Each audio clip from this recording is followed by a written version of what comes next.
Ma belle-fille se montrait toujours douce quand d'autres personnes étaient présentes. Mais dès que nous étions seuls, elle jetait un coup d'œil à ma bague de fiançailles et laissait échapper un léger rire, comme si je portais un jouet acheté dans un magasin à $1. Elle disait qu'elle avait l'air fausse, démodée et embarrassante. Je suis resté silencieuse pendant des années, essayant de ne pas troubler la paix dans ma famille. Mais le jour où je suis entré dans une bijouterie et que le bijoutier a verrouillé la porte après avoir examiné ma bague, ma vie a changé d'une manière que je n'avais jamais imaginée. Je m'appelle Hélène Marsh. J'ai 72 ans et j'habite dans la même petite maison blanche depuis plus de 4 décennies. Cette maison contient tous les souvenirs de mon mariage, de mes enfants et de la vie que j'ai construite avec mon défunt mari, Jacques. Chaque matin, je m'assois près de la fenêtre avec ma tasse de thé et je regarde la bague de fiançailles qu'il m'a donnée en 1965. L'or s'est estompé à certains endroits, et la pierre ne brille pas comme celle que je vois à la télévision. Mais pour moi, c'est la plus belle chose que je possède. C'est la dernière partie de lui que je porte encore. Mon fils Michael me rend visite tous les dimanches avec sa femme Vanessa. Michael est bon et patient, mais il manque souvent les petits détails qui révèlent le caractère d'une personne. Vanessa entre dans la maison avec un grand sourire et me salue chaleureusement devant Michael. Elle complimente les rideaux ou l'odeur de ma cuisine.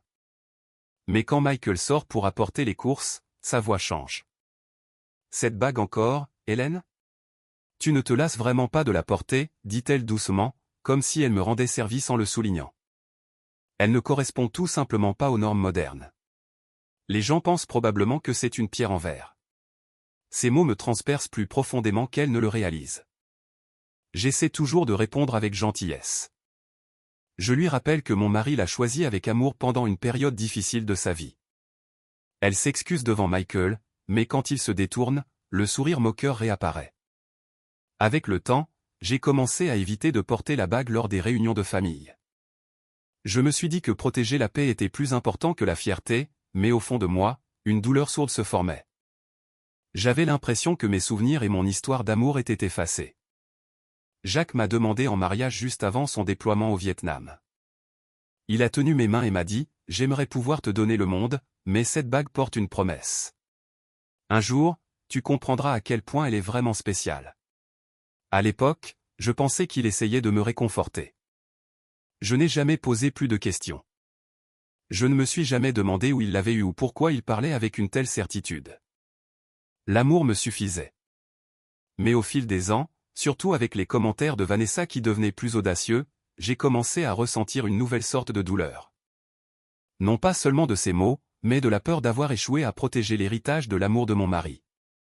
Il ne s'agissait plus de bijoux mais de dignité. Le coup de grâce est venu un après-midi ensoleillé où la famille s'est réunie dans le jardin.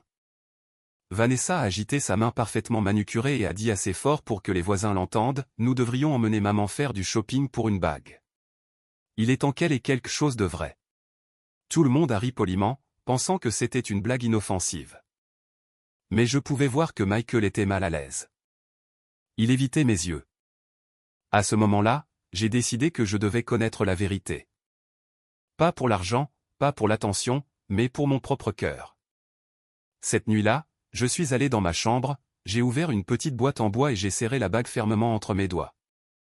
J'ai chuchoté à la photographie de mon mari, Jacques, s'il y a quelque chose que je devrais savoir, que cela soit révélé maintenant.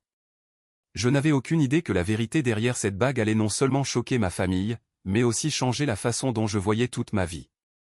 Avant de continuer, dites-moi en commentaire d'où vous regardez et assurez-vous de vous abonner car ce qui s'est passé ensuite a laissé même le bijoutier sans voix.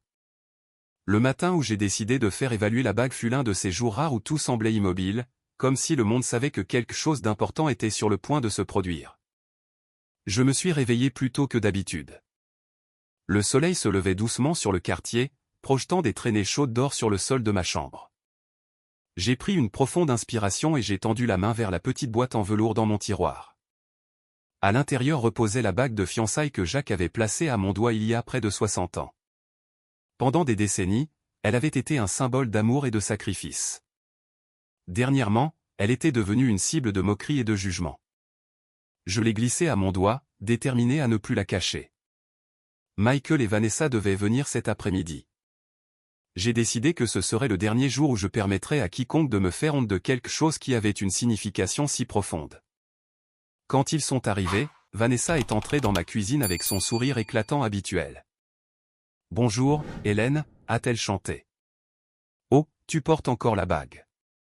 Tu l'aimes vraiment, n'est-ce pas ?» Son ton était doux, mais ses yeux disaient autre chose. Michael a embrassé mon front et n'a pas remarqué l'attention.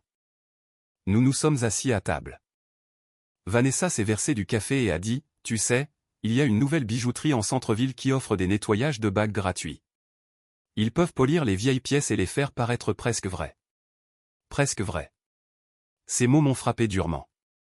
J'ai regardé mes mains. Ma peau était ridée, mes veines visibles, mais ma bague restait fermement en place, comme toujours.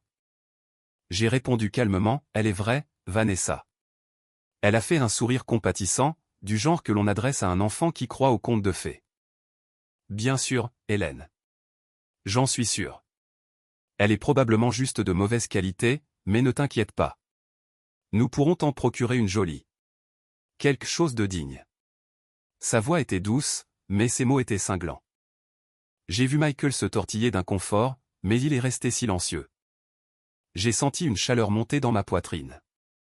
Pas d'embarras cette fois, mais de résolution.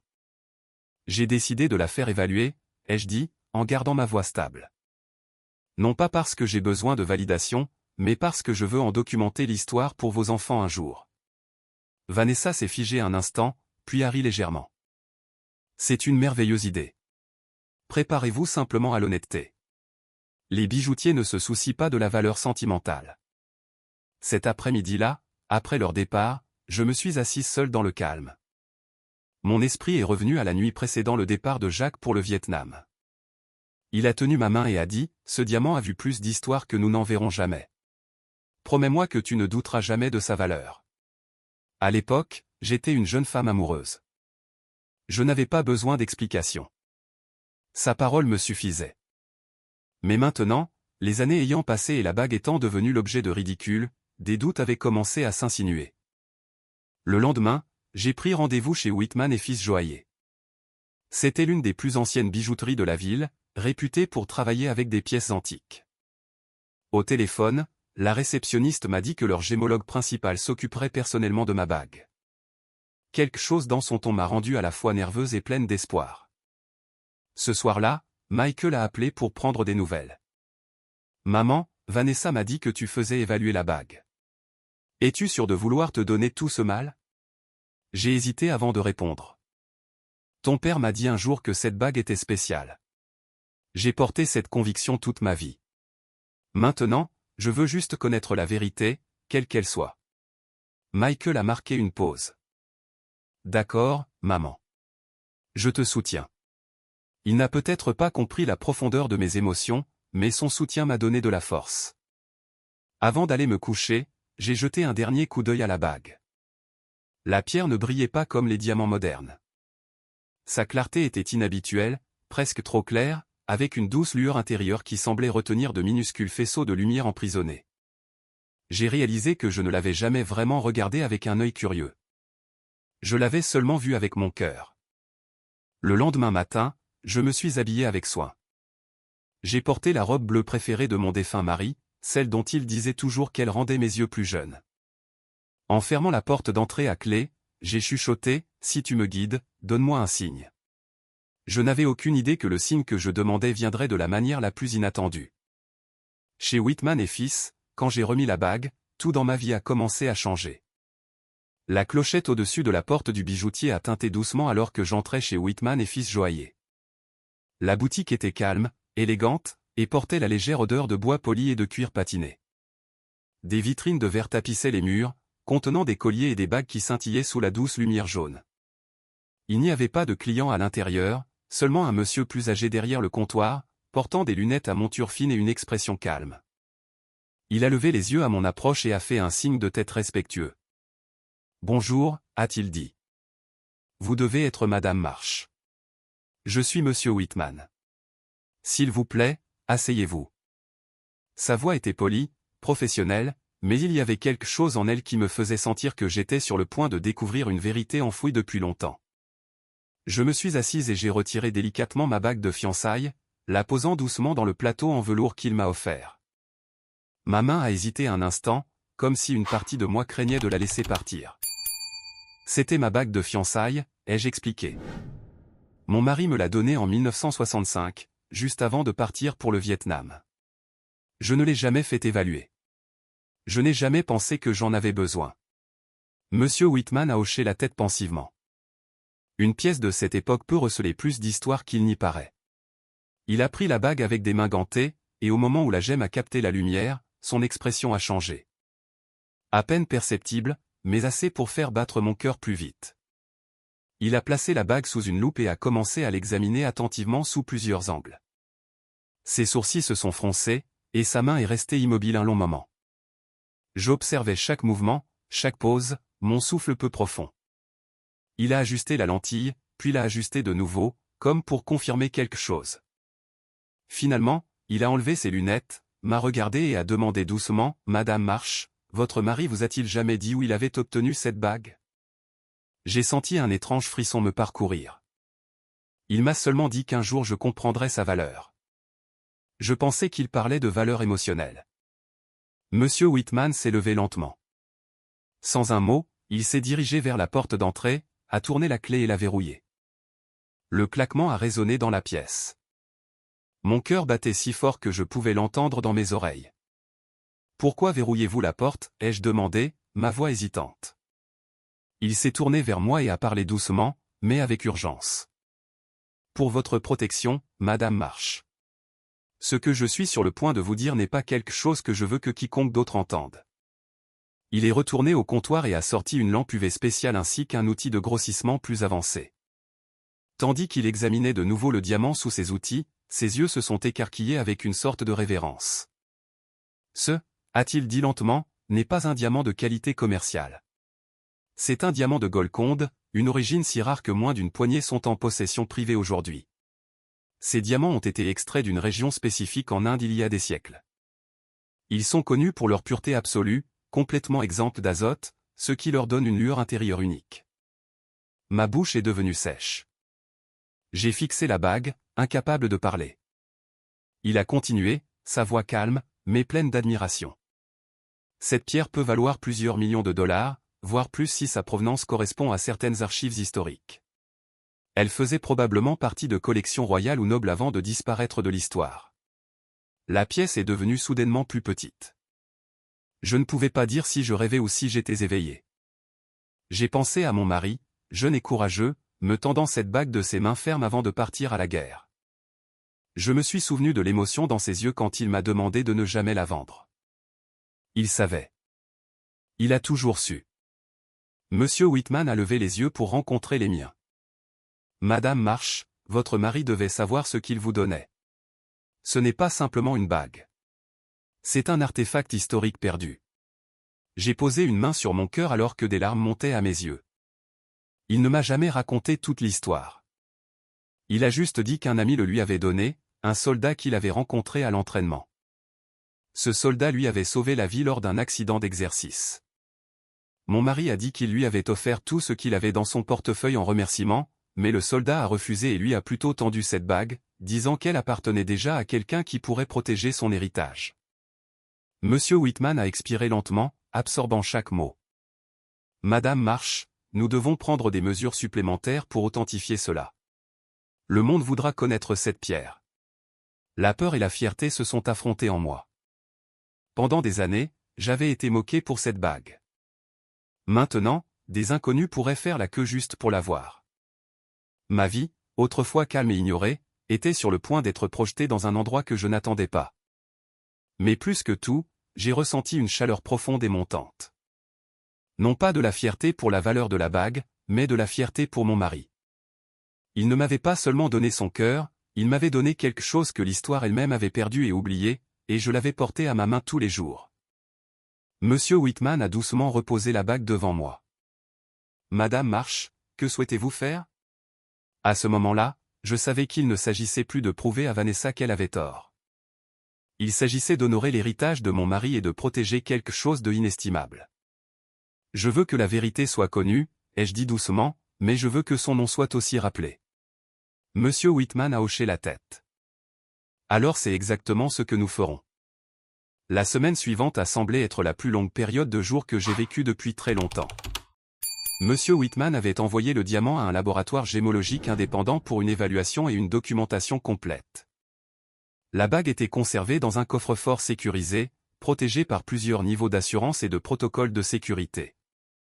Il m'a assuré que c'était pour ma sécurité et celle de la gemme. Je suis rentré chez moi sans elle, ma main étrangement légère, comme si j'avais temporairement perdu une partie de mon âme. Pourtant, au fond de moi, un feu s'était allumé. L'humiliation silencieuse que j'avais portée pendant des années avait disparu. Je tenais la tête plus haute. Je parlais différemment. Même le miroir semblait montrer une femme qui avait retrouvé une dignité perdue depuis longtemps. Michael m'appelait tous les soirs pour prendre des nouvelles, bien que j'ai remarqué que Vanessa avait cessé de se joindre aux appels. Peut-être sentait-elle que la vérité n'était plus en sa faveur, ou peut-être, comme beaucoup de gens qui se fient aux illusions de supériorité, craignait-elle le moment où l'illusion se briserait. Quelques jours plus tard, Monsieur Whitman m'a appelé et m'a demandé de venir à la boutique. Sa voix semblait excitée, comme s'il cachait un grand secret. Je suis arrivé à la boutique et j'y ai trouvé deux hommes en costume qui attendaient, des représentants d'un prestigieux institut de gémologie. Ils m'ont salué respectueusement comme si j'étais une reine, ce qui m'a rendu mal à l'aise, mais aussi étrangement fier. Nous nous sommes assis à une table en bois poli, et Monsieur Whitman a placé un épais dossier devant moi. « Madame Marsh, a-t-il dit, l'évaluation est terminée. La pierre a été confirmée comme étant un diamant de Golconde de type IA, l'un des diamants les plus purs et les plus importants historiquement connus. D'après sa taille et ses caractéristiques de fluorescence, les experts estiment qu'il provient des mêmes mines qui ont produit des diamants autrefois possédés par les empereurs moghols et la royauté européenne. » Il a tourné la page et a montré un nombre écrit clairement en gras. Mon souffle s'est coupé dans ma gorge. La valeur d'assurance estimée était de plus de 20 millions de dollars. Un instant, le silence s'est fait dans la pièce. Ma vision s'est brouillée alors que des larmes montaient à mes yeux. Je ne pleurais pas pour l'argent. Je pleurais parce que l'amour de ma vie, mon défunt mari Jacques, m'avait donné quelque chose d'extraordinaire. Non pas pour l'étaler, non pas pour le vendre, mais pour le porter comme preuve que notre amour, bien que discret, était inestimable. Il m'avait confié un héritage plus grand que ce que nous aurions pu imaginer l'un ou l'autre. L'un des représentants a parlé doucement. Madame Marsh, ce diamant pourrait être exposé dans des musées nationaux. Nous serions honorés de le présenter dans le cadre d'une collection historique sous le nom de votre mari. Monsieur Whitman a ajouté, je me suis permis de préparer une présentation qui raconte l'histoire du service de votre mari, du soldat qui lui a offert la bague, et de votre dévouement à la préserver pendant près de 60 ans. J'ai posé ma main sur le dossier et je me suis ressaisi. Si cela doit être partagé avec le monde, alors son histoire doit l'être aussi. Ce diamant n'est pas un symbole de richesse. C'est un symbole de sacrifice, de loyauté et d'amour. Ils ont hoché la tête respectueusement. Juste à ce moment-là, la cloche au-dessus de la porte de la boutique a tinté. Je me suis retourné pour voir Michael et Vanessa entrer. Monsieur Whitman les avait invités, sachant que c'était un moment qui allait changer le cours de notre famille. Michael avait l'air nerveux. Vanessa avait l'air curieuse, mais sur ses gardes, serrant son sac à main contre son corps comme un bouclier. « Maman, » a dit Michael, « Monsieur Whitman a appelé et a dit que tu nous avais demandé d'être ici. Tout va bien ? » « Oui, » ai-je répondu, ma voix stable. Monsieur Whitman s'est avancé et a présenté le dossier. « Monsieur et Madame Marsh, vous voudrez peut-être vous asseoir pour cela. Ce que je suis sur le point de vous montrer concerne votre héritage familial. » Michael s'est assis. Vanessa a hésité avant de s'asseoir à côté de lui, la mâchoire légèrement serrée. Avec une lente précision, Monsieur Whitman a révélé les documents d'évaluation, la certification d'experts et les archives historiques. Tandis qu'il expliquait la rareté de la bague, l'expression de Vanessa est passée d'un léger intérêt à un choc visible. Elle s'est penchée en avant, les yeux écarquillés, la bouche légèrement ouverte, mais aucun mot n'est sorti. Michael s'est tourné vers moi avec incrédulité. « Maman, cette bague vaut plus que… » J'ai hoché doucement la tête. « Oui, Michael, mais ce n'est pas le prix qui compte. Ton père m'a confié quelque chose de sacré. Cette bague porte l'histoire de notre famille, nos valeurs, et sa promesse que la vraie valeur ne se trouve jamais en surface. » Vanessa a fixé les documents, ses doigts tremblant légèrement. La confiance qu'elle portait toujours semblait s'être évanouie. Elle a dégluti difficilement et a levé les yeux vers moi. Je ne savais pas, a-t-elle dit doucement. J'ai soutenu son regard, non pas avec colère, mais avec une force calme. C'est parce que tu n'as regardé que ce que tes yeux pouvaient voir.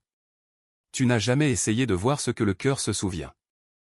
Un lourd silence a rempli la pièce. Monsieur Whitman a doucement remis la bague à mon doigt. Alors qu'elle se glissait en place, j'ai ressenti quelque chose de puissant. Ce n'était pas seulement le retour d'un diamant. C'était le retour de ma voix, de ma dignité, de ma vérité. À ce moment-là, je ne me sentais plus vieille ou ignorée. Je me sentais vue. Je me sentais honoré, et je savais que Jacques, quelque part au-delà de ce monde, souriait. Lorsque je suis sorti de chez Whitman et Fils cet après-midi-là, l'air me semblait différent sur la peau, presque plus léger. Pour la première fois depuis de nombreuses années, je ne ressentais aucun poids sur mon cœur. La bague était de nouveau à mon doigt, mais sa signification avait changé. Ce n'était plus simplement un souvenir d'amour. C'était la preuve vivante de la sagesse de mon mari, de son sacrifice et de sa confiance en moi. La vérité n'avait pas seulement été révélée, elle avait restauré quelque chose en moi que je n'avais même pas réalisé avoir perdu mon sentiment de valeur. Alors que nous nous dirigions vers nos voitures, Michael a doucement posé sa main sur mon épaule. « Maman, je suis désolé de ne pas avoir vu les choses plus tôt. Je n'avais jamais réalisé à quel point cette bague comptait vraiment, ni ce que tu traversais. » Je l'ai regardé et j'ai souri. « C'est bon, Michael. Ce qui compte, c'est que tu le vois maintenant. » Vanessa marchait lentement derrière nous. Sa confiance habituelle avait été remplacée par une humilité visible. Elle s'est approchée de moi avec précaution, sa voix plus douce que je ne l'avais jamais entendue. « Hélène, a-t-elle dit, puis-je vous parler ?» Michael s'est écarté pour nous laisser de l'intimité. Vanessa a baissé les yeux sur ma main, puis a levé les yeux vers mon visage, les yeux embués. « Je vous dois des excuses, a-t-elle dit, respirant difficilement. Je vous ai jugé. J'ai jugé cette bague. Je pensais que la valeur se mesurait en carats et en tendances modernes. Je n'ai jamais considéré l'histoire, l'amour ou le sacrifice qui se cachait derrière elle. J'ai manqué de respect à quelque chose de sacré pour vous, et j'en ai honte. » Un instant, je n'ai rien dit. Non pas pour la punir, mais parce que je voulais que mes mots reflètent la vérité, pas la fierté. « Vanessa, ai-je répondu, ce n'est pas la bague que tu as manqué de respect. C'est l'histoire derrière elle. Cette bague ne parle pas de richesse. Elle parle d'amour porté à travers les épreuves et le temps. Quand tu t'en moquais, tu te moquais de mes souvenirs et de l'homme qui a donné sa vie pour ce pays. » Des larmes remplirent ses yeux. « Je comprends maintenant. Vraiment, et je veux changer.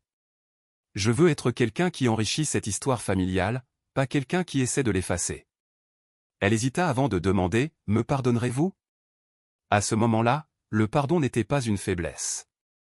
C'était une puissance. Le pouvoir de choisir la paix plutôt que l'amertume, de s'élever au-dessus de la fierté et de démontrer les valeurs selon lesquelles mon mari avait vécu.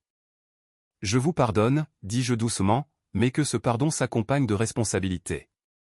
Désormais, nous honorerons ce qui nous a précédés. » Vanessa hocha la tête, visiblement émue. Ce n'était pas la confrontation dramatique que l'on aurait pu attendre, mais un tournant discret. Un tournant qui avait plus de sens que n'importe quelle dispute ou vengeance. Les jours se transformèrent en semaines, et la nouvelle de la bague commença à se répandre. L'Institut gémologique demanda officiellement à l'exposer dans une exposition itinérante consacrée aux diamants perdus de l'histoire. Ils proposèrent de la présenter sous une plaque intitulée « Le diamant Marsh » en l'honneur du capitaine Jacques Marsh, vétéran du Vietnam. Les profits de l'exposition seraient reversés à un programme de réinsertion pour vétérans. Quand j'ai vu la plaque pour la première fois, des larmes ont coulé sur mon visage. Le nom de mon mari, autrefois prononcé uniquement dans les murs de notre maison, était maintenant honoré par des milliers de personnes à travers le pays. Les visiteurs lisaient le parcours du diamant, le soldat qu'il avait confié à Jacques, et la promesse que Jacques avait faite de le protéger. Ils lisaient mon histoire, celle de sa femme, qui avait tenu cette promesse pendant plus d'un demi-siècle. Vanessa a commencé à m'accompagner au vernissage de l'exposition. Elle se tenait à mes côtés fièrement, plutôt qu'avec impatience. Elle a aidé à saluer les vétérans et leurs familles, faisant preuve d'une compassion sincère. L'expérience l'avait changé. Elle nous avait tous changés. Un soir tranquille, Michael et Vanessa sont venus dîner. Alors que nous étions assis autour de la table, Vanessa m'a regardé avec un doux sourire. « Hélène, a-t-elle dit, un jour, quand vous serez prête, j'espère que vous raconterez à nos enfants l'histoire complète de cette bague. Non pas à cause de sa valeur, mais à cause des leçons qu'elle porte. » J'ai touché la bague doucement. Je le ferai. Ce n'est plus seulement une partie de mon histoire maintenant. C'est l'histoire de notre famille. Cette nuit-là, après leur départ, je me suis tenu près de la fenêtre où la lumière du matin frappait si souvent ma bague auparavant. Mais cette fois, je la voyais non pas comme un reflet du passé, mais comme une lumière guide pour les générations futures. J'ai chuchoté doucement, « Jacques, ta promesse a été tenue. Le monde connaît maintenant ton cœur. » Et bien qu'il ne fût plus physiquement là, je sentais sa présence aussi fortement que s'il se tenait à mes côtés, fier et en paix. Si vous croyez que le véritable amour a plus de valeur que l'argent, dites-moi en commentaire d'où vous regardez, et assurez-vous de vous abonner à cette chaîne pour plus d'histoires réelles puissantes qui nous rappellent ce qui compte vraiment.